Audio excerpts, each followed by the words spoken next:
Hello दोस्तों, आपका स्वागत है हमारे चैनल सिनेमा आउटलेट में।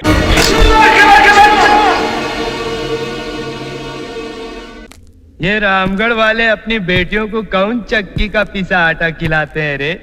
आज हम आपको बताएंगे एक ऐसे एक्टर के बारे में जो विलेन बन के सबके दिलों पर राज कर गया, अपनी एक्टिंग से सबको दीवाना कर दिया। उनका नाम है अमजद खान। अमजद खान एक प्रशंसित भारतीय अभिनेता और निर्देशक थे। उन्होंने अपने लगभग 20 साल के फिल्मी करियर में 130 से ज्यादा फिल्मों में काम किया। उन्हें हिंदी भाषा की फिल्मों में खलनायक की भूमिकाओं के लिए काफी लोकप्रियता मिली। उन्हें शोले में डाकू गब्बर सिंह की भूमिका निभाने के लिए सबसे ज्यादा जाना जाता है। अमजद खान का जन्म 12 नवंबर 1940 को हैदराबाद में हुआ था। वे मुस्लिम माता पिता के महान अभिनेता जयंत के बेटे थे। वे साथी अभिनेता इम्तियाज खान और इनायत खान के भाई थे, जिन्होंने सिर्फ एक फिल्म में काम किया था।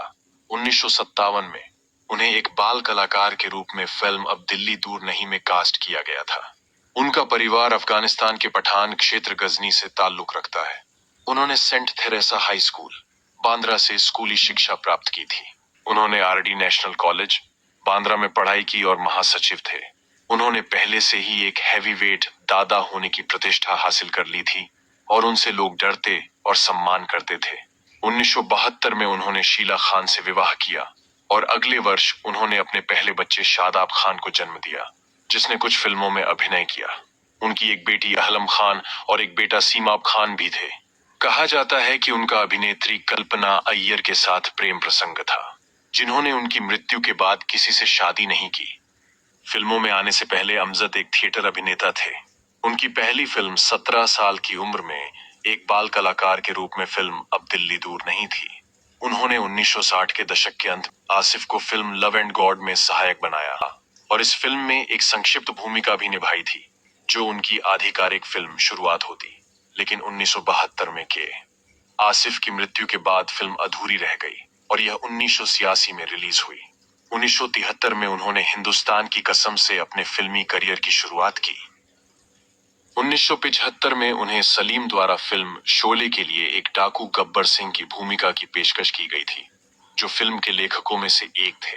भूमिका की तैयारी के लिए अमजद ने तरुण कुमार भादुड़ी द्वारा लिखित चंबल के डाकुओं पर एक पुस्तक अभिशप्त चंबल पढ़ी। इस फिल्म से अमजद को स्टारडम हासिल हुआ। गब्बर सिंह के उनके चित्रण को कई लोगों द्वारा भारतीय सिनेमा में स्क्रीन पर शुद्ध बुराई का पहला चित्रण माना जाता है। एक पूरी तरह से बुरा चरित्र जो अपनी बुराई के लिए कोई बहाना नहीं बनाता। अरे ओ सांबा, कितने आदमी थे। बॉलीवुड की अब तक की सबसे लोकप्रिय पंक्ति है। फिल्म शोले भारत की ऑल टाइम ब्लॉकबस्टर फिल्मों में से एक है। बाद में अमजद खान पार्ले जी बिस्कुट के विज्ञापन में गब्बर सिंह के रूप में दिखाई दिए और यह पहली घटना थी जब किसी लोकप्रिय उत्पाद को बेचने के लिए खलनायक का इस्तेमाल किया गया। शोले की सफलता के बाद अमजद ने 1970, 1980 और 1990 के दशक की शुरुआत में कई हिंदी फिल्मों में खलनायक की भूमिकाएं निभाना जारी रखा। लोकप्रियता और मांग के मामले में पहले के भारतीय अभिनेता अजीत को पीछे छोड़ते हुए अधिक परिष्कृत और शहरी आपराधिक मालिकों, बैंक डकैतियों के मास्टरमाइंड, हत्याओं और सत्ता हड़पने की साजिशों का चित्रण किया। उन्होंने अक्सर अमिताभ बच्चन के सामने खलनायक की भूमिका निभाई। खान को कई अन्य अपरंपरागत भूमिकाएं निभाने के लिए भी सराहा गया। सत्यजीत रे द्वारा निर्देशित समीक्षकों द्वारा प्रशंसित फिल्म शतरंज के खिलाड़ी में खान ने असहाय और भ्रमित सम्राट वाजिद अली शाह की भूमिका निभाई, जिनके राज्य अवध को ब्रिटिश ईस्ट इंडिया कंपनी के ब्रिटिश उपनिवेशवादियों द्वारा निशाना बनाया जा रहा है। कला फिल्म उत्सव में उन्होंने कामसूत्र के लेखक वात्स्यायन की भूमिका निभाई।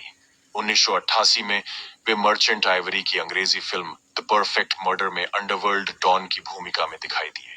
उन्होंने कुर्बानी और चमेली की शादी जैसी फिल्मों में हास्य किरदार भी निभाए।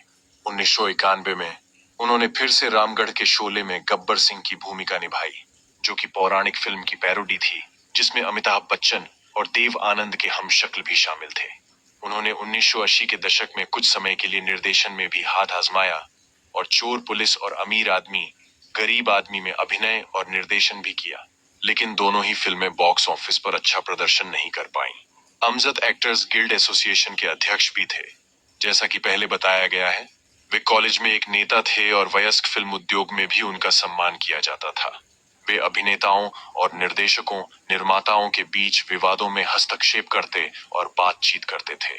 ऐसा ही एक विवाद था जिसमें डिंपल कपाड़िया ने एक फिल्म में मां की भूमिका निभाने के लिए सहमति जताई थी और बाद में पीछे हट गईं। पूरे फिल्म निर्माता समुदाय ने उनका बहिष्कार करने की कोशिश की। अमजद ने अभिनेता संघ की ओर से हस्तक्षेप किया। उनकी मृत्यु की बात करें तो वे बॉम्बे गोवा रोड पर एक लगभग घातक दुर्घटना के शिकार हुए, जब उन्होंने एक चट्टान से बचने की कोशिश करते हुए अपनी कार एक पेड़ से टकरा दी। इलाज के लिए उन्हें दी गई दवाओं के कारण उनके बाकी जीवन में वजन की गंभीर समस्या हो गई। बढ़ते वजन के परिणाम स्वरूप 1992 में 51 वर्ष की आयु में हृदय गति रुकने से उनकी मृत्यु हो गई। उनके जीवित रहते पूरी की गई कई फिल्में उनकी मृत्यु के बाद रिलीज हुई।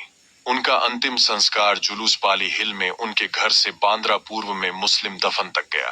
तो दोस्तों, ऐसी ही महत्वपूर्ण जानकारियां पाने के लिए हमारे चैनल को सब्सक्राइब करें, लाइक करें, कमेंट करें। मिलते हैं नेक्स्ट वीडियो में, तब तक के लिए बाय बाय।